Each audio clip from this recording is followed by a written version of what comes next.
Another Russian court appearance today for imprisoned WNBA superstar Brittney Griner. Today's appearance is the first since that surprise guilty plea on drug charges. Now, in February, Russian authorities say they found vape canisters with cannabis oil in her luggage, although Griner denies any intent to break Russian law.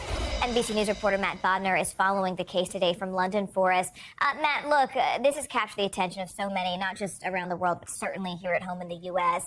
Brittney Griner's legal team has said that they plan to show mitigating circumstances as this case continues. But what exactly does that mean here, and how did they try to do that today?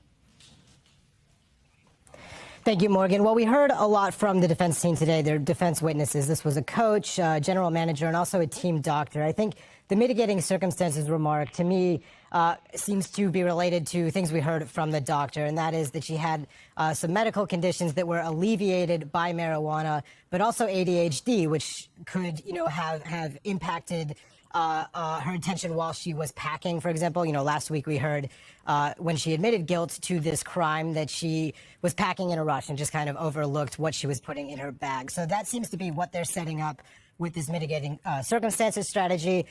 Of course, we still have another full hearing coming up in which she is going to be questioned by the judge and the prosecution and the defense. That will be tomorrow.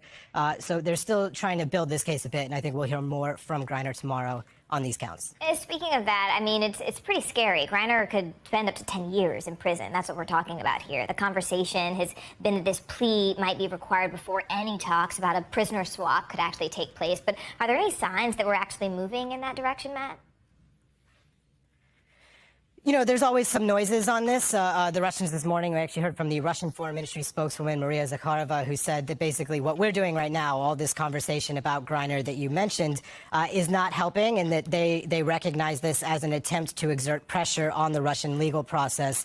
And the Russians are saying, stop, let this play out, and then we can talk through existing channels. Those would be diplomatic, official channels between the U.S. and Russia. So they want to move this to a bilateral conversation once the Russian court has finished its process.